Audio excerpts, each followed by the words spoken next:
My name is Kate, and I'm 40 years old. I've been married to my husband Mason for 10 years. We're the same age, having met and worked together in the same department before we were assigned to different branches. Mason is known for his responsibility and is well regarded by his subordinates. Although he's somewhat vain and dislikes showing any weakness, his confidence and masculine charm made him stand out. His excellent work performance had his superiors expecting him to be promoted without any issues. In contrast, I'm more reserved and tend to keep a low profile. I was quite surprised when Mason, with his outgoing nature, pursued me so passionately, given our contrasting personalities. After 2 years of dating, he proposed with a grand bouquet of roses. It was the first time I felt so cherished, and I eagerly accepted. Our initial excitement, however, was overshadowed by an unexpected challenge: living with my in-laws. There had been no prior discussion about this arrangement, and I was reluctant, but Mason insisted. He reassured me, saying that my parents would be pleased and that they were looking forward to having me with them. Their enthusiasm made it hard for me to refuse. So for the past decade, we've lived in his parents' home. Reality of this arrangement was far from what I had imagined. Every morning I faced my mother-in-law's relentless criticism. "Kate, you've forgotten to clean the entrance again," she would say right after I finished preparing breakfast. This daily routine of reprimands became a norm. "I'm sorry," I would respond, but it was never enough. "Just apologizing isn't sufficient. If you understand, go and do it right away," she'd reply. Despite having a job, I was treated like a servant from dawn till dusk. I had to wake up at 5 a.m. to prepare breakfast and clean. My mother-in-law, a housewife herself, never took on these tasks. I would rush through my chores, head to work, come home, and start dinner immediately. By bedtime, I was so exhausted I could barely stay awake. This relentless routine took a toll on my health, leaving me weak and frequently unwell, likely due to stress. My mother-in-law would often complain about the cleaning, saying, "Do it properly. I don't want the neighbors thinking we're neglecting it." Meanwhile, she would relax in the living room, enjoying the breakfast I had made. "If you don't finish quickly, you'll be late for work," she'd add, never missing a chance to remind me of her expectations. Throughout this ordeal, Mason never stood up for me. My father-in-law would bury himself in his newspaper, pretending not to see. The mistreatment I faced in this home, compounded by the stress, caused my weight to drop drastically, and my health deteriorated. I lost my period due to the weight loss, making it impossible for me to get pregnant. Despite these hardships, my mother-in-law continued to place the blame on me. Before getting married, I had no idea how challenging our life together would become. I used to care deeply about my appearance and health, but those days seem like a distant memory now. The stress from the mistreatment and the shock of seeing my reflection in the mirror have left me feeling despondent. I've become entirely submissive to my mother-in-law, losing all motivation and struggling to leave the house. During this bleak period, I received devastating news. My father had died in a sudden accident. Hadn't visited my parents' home in a long time because my mother-in-law and husband would criticize me whenever I wanted to go. I deeply regret not making the effort to visit more often, especially now that my father was gone. My parents' home is only about an hour's drive from my in-laws' house, so it's not too far. I asked my husband and mother-in-law if they would come to the funeral. "The funeral is happening, so we won't be going." They cut me off before I could finish. "Just have your family there," they said coldly. I was stunned by their lack of empathy. Trying to keep my composure despite the anger and sadness, I simply replied, "I understand." The funeral was well attended, a testament to how much my father was loved. He had many connections through his work, and the outpouring of grief from those who came was overwhelming. When I saw my mother, who I hadn't seen in a long time, she was shocked by my gaunt appearance. "Kate, you've lost so much weight." "What happened?" she asked, her concern palpable. "Oh, it's nothing," I replied, trying to downplay it. Are you sick? I can't bear to lose you too, my mother said, tears streaming down her face as she thought I might be ill. I'm not sick, Mom. I'm fine, I assured her. Please don't worry. I managed to calm my mother down, and we took a break in the waiting room. If you're not sick, then what's going on? She'd asked, her concern still evident. As I recalled my interactions with my mother-in-law and husband, anger bubbled up inside me. Even when they learned of my father's passing, they offered no words of comfort. I decided it was time to share the truth with my mother. Actually, I've been dealing with what might be called bride bullying, I confessed, my gaze dropping as I spoke. I'm just so exhausted. My mother's expression turned even more worried. I'm relieved you're not ill, but I can't rest easy knowing this is why you haven't been visiting more often. I nodded in response. My mother then handed me a piece of paper. Read this and think carefully about what you want to do next, she said. The paper was my father's will, meticulously prepared in case something happened. It detailed the inheritance I was to receive, which amounted to $790,000. That's the inheritance you're entitled to, my mother explained. You can decide how to use it. I was taken aback by the substantial amount, but a glimmer of hope began to emerge. With this inheritance, I could finally move out of my in-laws' home and start anew. The prospect of building a new house and leaving behind the oppressive environment filled me with renewed optimism. Returning to my in-laws' house, I went about my usual housework. On days when I had plans, the mess seemed to multiply as there was no one else to help clean. As I silently worked, my thoughts kept drifting back to the $790,000 inheritance and the potential it held for a fresh start. Despite my deep resentment toward my mother-in-law, I still wanted to be with my husband. I decided it was time to be honest about the inheritance and propose that we move out of my in-laws' home. One thing I need to talk to you about, I began after my in-laws had gone to bed and we were alone. It's about my dad. It turns out I'm going to inherit his estate. Oh, really? Mason asked, intrigued. How much? $790,000, I replied. His reaction was one of sheer disbelief, his eyes widening as he processed the figure. What, are you serious? He asked, clearly taken aback. Yes, $790,000, I confirmed. When Mason fully grasped the amount, he seemed thrilled. Wow, he left that much for you. That's incredibly generous. Seeing him in such a positive mood, I decided it was the right time to discuss my proposal. So, about what to do with the money.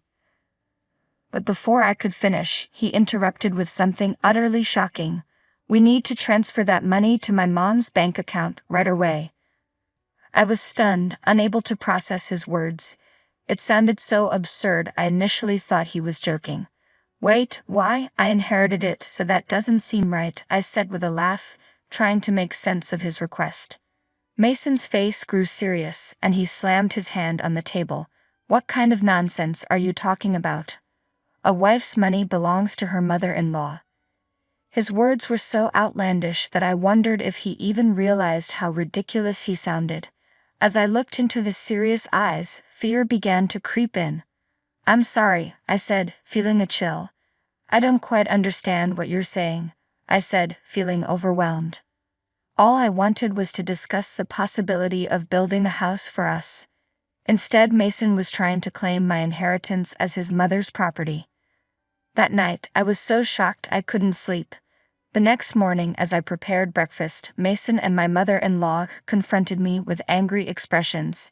So, Kate, my mother-in-law began, I heard you inherited $790,000, but said you wouldn't give it to me. What are you thinking? Clearly, Mason had already informed her about the inheritance. It's my inheritance, I said. I don't see why it should go to you. Stop arguing and transfer the money to my mom's account right now, Mason demanded. A wife's money is family money, right? It was evident they were determined to seize the inheritance by any means. No matter how much I resisted, they only blamed me. Realizing that further resistance was futile, I fell silent. Mason then handed me a piece of paper. You're getting carried away just because you've come into some money. What's with the attitude? I'm the one supporting you. If you don't change your mind, it's divorce." The paper was a divorce form, and Mason had already filled out his part. "Take this and go back to your parents' house. If you apologize properly, I might reconsider the divorce," he added coldly. Holding the completed divorce form, I felt a wave of memories wash over me. I had never been supported in this house. I contributed equally to living expenses and handled all the housework, yet I was always looked down upon. In the end, they even tried to take my father's money. If I stayed, I might give in to their demands and hand over the inheritance. But this money was a gift from my father, and it felt like an opportunity to assert control over my future. With the filled-out divorce form in hand, I realized I now had the power to make decisions for myself and decide what was next. I resolved firmly in my heart that I would never give up my father's inheritance and made a decisive plan. That evening, after work, I returned to my parents' house. "I'm home," I called out as I entered. "Welcome back, sweetie," my mother greeted me with a warm smile. "I had a feeling you'd be coming home soon." Her gentle demeanor and the comforting aroma of home-cooked dishes greeted me. I felt utterly worn out from everything I'd been through. As I took a bite of the warm meal, tears welled up in my eyes, moved by the simple, genuine comfort of it. "Did you tell Mason about the inheritance?" my mother asked. "Yes, and that's when things got complicated," I replied, sharing everything that had transpired with my husband and mother-in-law. My mother was visibly shocked by their reaction. "The inheritance is yours, and it's up to you to decide how you want to live your life from now on," she said, gently wrapping her arm around my shoulders as tears continued to stream down my face. After spending a week at my mother's house, I felt ready to face the situation head-on. "Well, I'm going now," I said as I prepared to leave. "Take care," my mother replied, her concern evident. I was no longer afraid to return to my in-laws' house. With a renewed mindset, I headed back, determined to stand my ground. "Finally back, huh?" My husband and mother-in-law greeted me, arms crossed. "Have you reflected on your actions?" "Yes, I'm sorry," I said, my voice steady. "Please let me stay in this house." I offered an apology that felt hollow and insincere. My mother-in-law's smirk widened as she responded, "Then hurry up and hand over the inheritance." "Actually, the inheritance procedures are taking longer than expected," I said. "It's still not finalized. It's a complicated process, and it will probably take another 6 months or more." "It takes that long?" she asked, seemingly indifferent. "Well, that's fine," she replied, as if satisfied that I would eventually comply. They seemed content, believing I would obediently hand over the inheritance when the time came. Meanwhile, they continued to berate me about the state of their home after my week away. "The house is a mess because you didn't fulfill your duties as a wife. Clean it up quickly," they demanded. The house was indeed in disarray after just a week, and it was surprisingly filthy. It was almost impressive how quickly it had deteriorated. I used to be devastated by such conditions, but now things had changed. I no longer cared about enduring my mother-in-law's bullying or being pressured into exhausting housework. I completed the housework as instructed by my mother-in-law. 10 months later, it was her birthday. "Well, we're heading out now," she said with a hint of satisfaction. "Make sure the house stays clean while we're gone." As usual, she was going on a trip for her birthday, and of course, she never invited me. "By the way, have you received the inheritance yet?" she asked.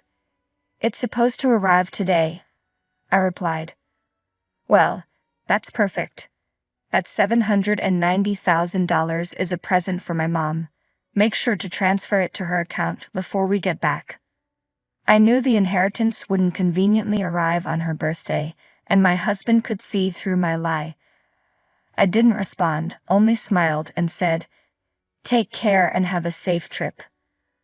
Once they were out of sight, I began putting my plan into action. I had been waiting for this day for a long time. They would surely be surprised when they returned, but it was no longer my concern. I quickly packed my belongings and left my in-laws' house. This is amazing, I thought as I moved into my new home. I had used my father's inheritance to build a beautiful house, and I was thrilled to be living here. I had invited my mother to live with me, and I was genuinely happy to be free from the constant meddling and demands of my in-laws. I sank into the soft sofa, feeling a deep sense of contentment.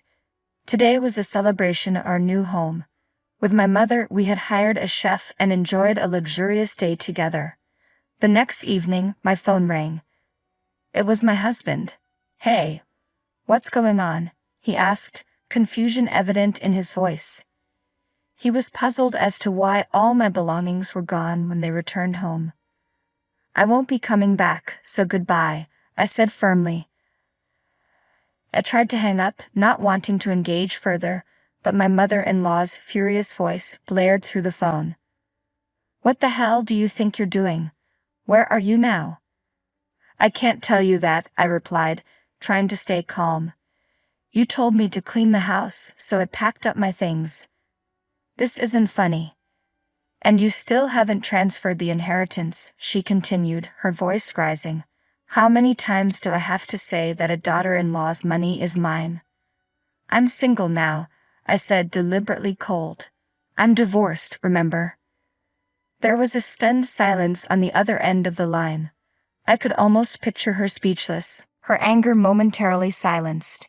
"Well, I'm actually divorced," I continued. "I've submitted the divorce papers Mason gave me. We're strangers now. Goodbye." With that, I hung up the phone.